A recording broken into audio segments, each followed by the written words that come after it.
There was two questions related to weighted and unweighted tangents, and you just kind of demonstrated that a second ago. So first was from Jane, where her instructor was telling her, I think, to never use weighted tangents. And so you just demonstrated a use of that. And then someone else was asking, what are weighted versus unweighted tangents? Okay.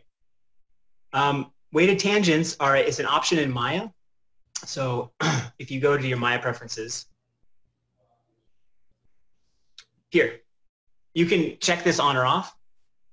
And I like them. Some people don't use them. The reason to use weighted tangents, as far as optimization, I would say would be if you're doing lots of game cycles. And I started my career in games. I worked in games probably 7 years of my career, and I've been animating since 2002. So like maybe a third of my career I've worked in games various times. And my first game job for 3 years, I worked on the Jack and Daxter game. It was all keyframe. So it's not mocap cleanup, which I've done as well. And we had to do like 30 seconds a week of animation, right? So it's tons of stuff. And when you're doing a walk cycle, a lot of times, or a run cycle or whatever, any game animation really, they're all pretty short. You get it to feel right in Maya, and then you put it in the game, and it never feels right. It needs adjusting. Anytime you make adjustments on something, the more keys it has, the more work it is. So if you have a run cycle and it has just 3 keys for the translate Y, right? Like a bouncing ball is a good example of this. But if you just have 3 keys here,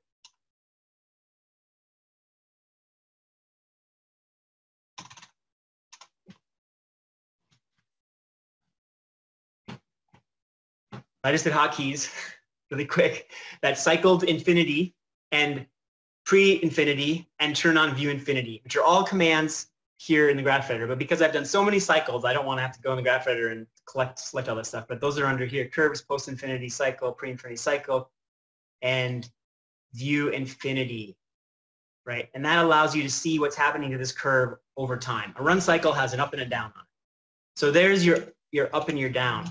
Now, I could have had a lot of keys on this, like, say here, key, here, there's key, because I wanted to have hang time.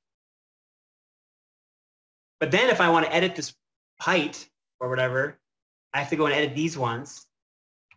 You know, and this is just a quick example, but if you just have one curve that you've gotten to feel right, and I need to globally change stuff, it's way faster to change stuff. And that's the way I learned how to animate. I learned how to animate efficiently because I wanted to be able to do as much work as I could so I could do more work because I was like hungry for animation. I was young. And now that became part of my workflow. I like having pretty clean curves. When I open other animator scenes and there's keys in every frame and it's mangled, I'm like, how do you animate? I use the graph editor all the time. It's a good guide for me to see what's going on. But like I said, it's really important only on the driver of the scene. So if you're a bird flying and it's your center of gravity chest, that part that's driving its wings forward and curving through, that's the curve I'll spend my most time on. The rest, I won't make sure the curves are all clean. I won't spend 20 minutes cleaning up all the curves on the tip of the wing finger in the graph editor. I just want to see what it looks like on my screen. So for weighted tangents, it's a quick way for you to basically set other keys visually. So you can see I'm setting other keys now out here, whereas the default is just like that. And I think it's pretty helpful for things like hang time and ease ins and ease outs, because you can really get nice control over that stuff and you have a lot less time. This is a lot faster than setting keys for me. So I think there's no reason to use weighted tangents if you want to be slower. It's great. But if you want to be faster, it can be a good workflow technique. So I'm not saying you have to use it. It's just, for me, it makes me a faster animator. And I think one of the benefits to at least learning how to use them is then you have options. So when a teacher tells you never do something, well, at least try it out so you know what your options are, so that, you know, as Jason showed here, this is a great example of how it could speed up your workflow.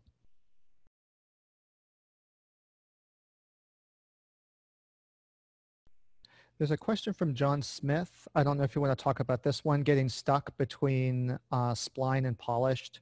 So it's almost, I think, knowing when you can move on to that next stage. You get stuck between spline and polished. Okay. I can't figure out how to progress the animation anymore, but I know it's not complete.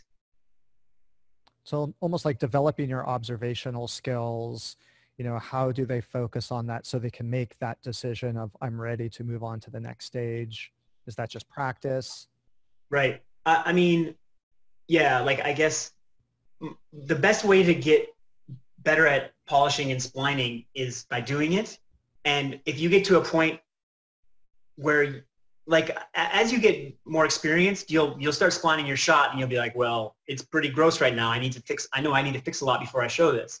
But when you're starting out in animation, it's harder to judge because you don't have as good of an eye yet, and you might think, oh, it's moving, it's alive, it's great, but it's not still, because you can't tell really what's working.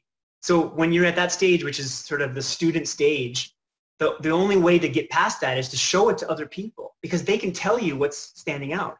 So you show it to your mentor, but if he's not around, you show it to your peers, and you post it on a PR, and like 5 people will chime in, and one person will say, oh, maybe if you shifted the weight here earlier, if you're more hang time, or this pose looks ugly, and you might not use all of the advice. You know, if it's your mentor's advice, you should probably use most of it. If it's the director of the film's advice, you should use all of it.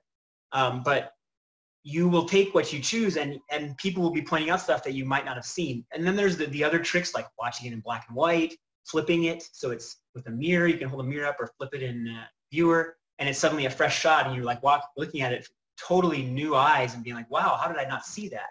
Because you get loopitis, and you can't tell what's good or bad anymore when you see a shot a million times. So there's lots of tricks like that, but the main important thing is just animating a lot and showing people a lot, showing people that you trust, which there's tons of that when you have animation school. There's countless. You guys can show your shots to older classmates too. It doesn't have to be just your classmates. It can be people that are ahead of you and in other classes in your same class. It doesn't have to be the 5 or 10 people that are in your actual class. I'm sure everyone loves to give critiques.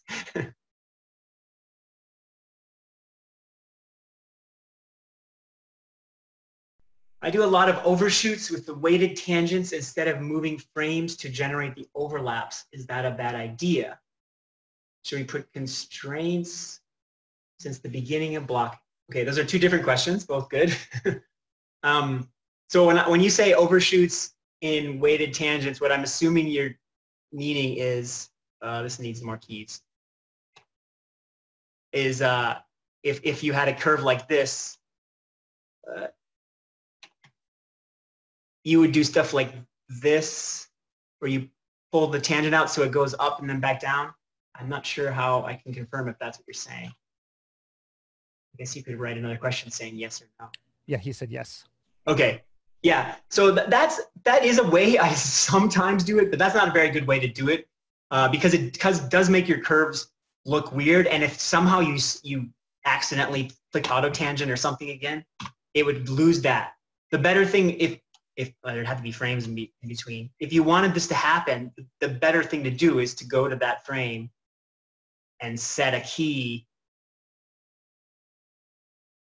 up there, because then you have that overshoot. I think weighted tangents are not useful for overshoots. I think they're more useful for ease ins and ease outs and pulling out hang time or pulling in hang time if you want it to be a sharper curve. For overshoots, it's pretty good important to have that as a key. So that's my opinion on that. And then